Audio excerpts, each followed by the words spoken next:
from his mother's arms. The first miracle of Jesus Christ, the other picture, the first miracle. You read in the Gospel of St. John, I think it's chapter 2, at the beginning. Jesus and his disciples go to the marriage feast at Cana. And they run short of wine, W-I-N-E, wine. So his mother comes to him and says, son, look, these people are in a problem. They have run short of wine. Help them out. Believing that he's got mysterious powers to help these people solve the problem. So Jesus blurts out, he says, woman, woman, what have I to do with thee? My time is not yet. Woman. In the whole of the 27 books of the New Testament, not once does he call his mother, mother. Woman, woman. I'm asking, in the Hebrew language, is there no word for mother? This word woman he uses for the prostitute. Same word. You see, the woman who was caught in the act. They bring her to Jesus. They say, look, this woman, we caught her in the act. What must we do to her? They're putting him to the test.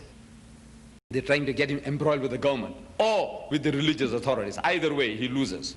If he says, stone her, that was the law, book of Leviticus, that the adulterer and the adulteress must be stoned to death. If he says, stone her as a man of God, he must abide by the law. Stone her. And they would have stoned her and killed her. And if they were apprehended by the law, by the government, they said, look, our Messiah told us to. This is what our Messiah said. So he's in conflict with the government. Because adultery was not a capital crime in the Roman Empire, nor is it today in Christendom. It is not a crime at all. Adultery is no crime. Did you know that? Adultery is not a crime in any Christian nation on earth. It's not a crime. The law will not hold you responsible for committing adultery. He calls a prostitute woman. Where are thine accusers?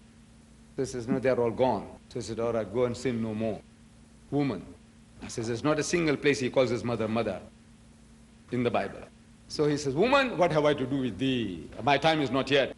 So she persuades him. He said, look, man, help them out. These people are in difficulty. He says, all right, fill up the vats.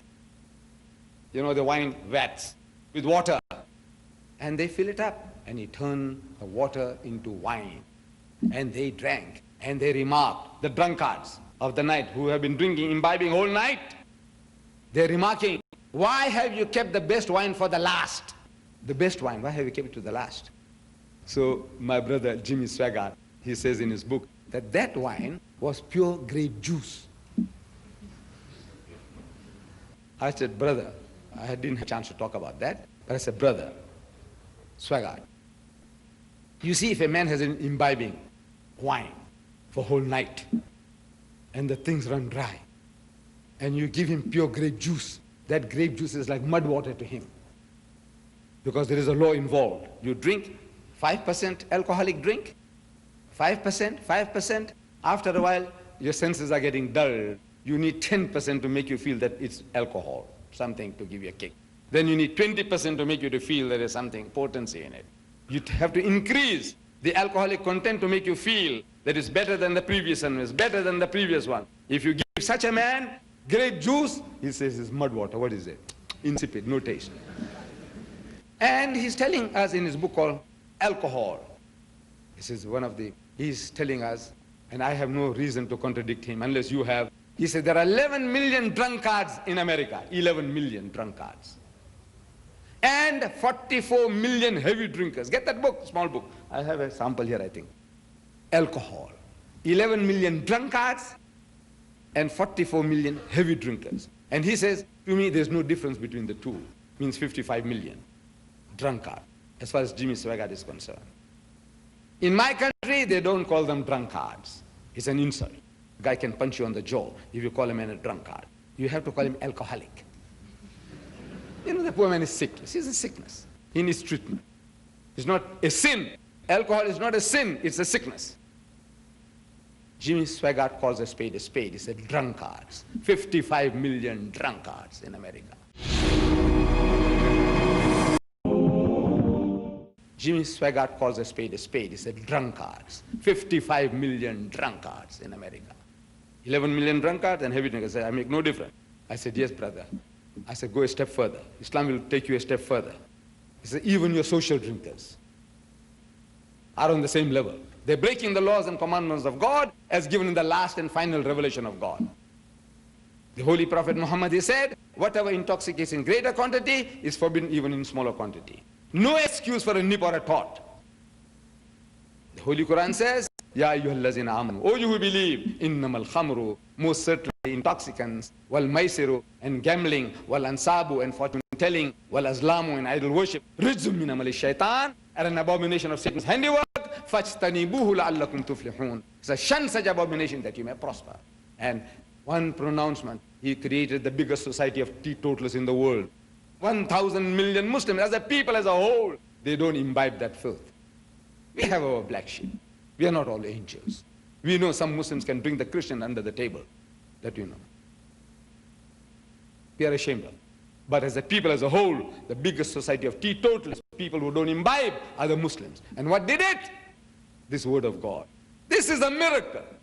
You perform 1,000,000 miracles and you can't change people. Here, without any miracles, he transformed nations. This is a miracle. What miracle are you talking about? So, Quranic first miracle of Jesus, he spoke and defended his mother against an unbelieving audience. The first miracle of Jesus, he turned water into wine. Since then, wine has flowed like water in Christendom. And there's no way out. The preachers, Jimmy Swaggart is telling us, there's a book called Preachers. And he's telling us in that book, he said at a church conference, all these preachers, the evangelists, the hot gospelers, the Bible thumpers, you know, they call them evangelists. Born again Christians? Yes. At a conference, we asked, somebody suggested this, look, those people who are against the alcohol, please stand up, that you can go out when you return, preach in your churches against the evil of alcohol. Please stand up. And Jimmy Swaggart says, nobody stood up. That means they all opted for alcohol. Why? And their reason. Jimmy Swaggart said, the reasoning is, he said, look, our Lord Jesus turned water into wine. If it is good enough for our God, it's good for us. Good logic. If it's good for your God, it's good for you. He says, that was pure grape juice. I said, it is the same wine wine, your Christian scholar says. Wine wine in Greek as the Lot. The prophet Lot, according to the Bible, he drank and cohabited with his daughters, committed incest night after night. Same wine in Greek, that wine and this wine. I said, the only way out is here, the last and final revelation of God. Jesus Christ tells you that I have yet many things to say unto you, but you cannot bear them now. You haven't got that capacity. You're not fit to receive solution to all the problems that I can give you. I can solve all the problems of mankind till doomsday, but you are not fit. Howbeit, when he, the Spirit of truth, is come, he said, he will guide you into all truth. The Spirit of truth, for he shall not speak from himself, but what things shall he hear, that shall he speak, and he shall declare unto you the things that are to come. He shall glorify me. He said, that Spirit of truth is Muhammad. And he truly glorified Jesus by absolving him from the calumnies of his enemies, his mother as well as Jesus. And the Christian world can never repay Muhammad for what he has done. What Muhammad has done for Jesus and for his mother. He is the true comforter, the true advocate of Jesus Christ. With these words, Mr. Chairman, I don't see the chairman around, but Mr. Chairman and my dear brethren, I stop here and give you the opportunity, as was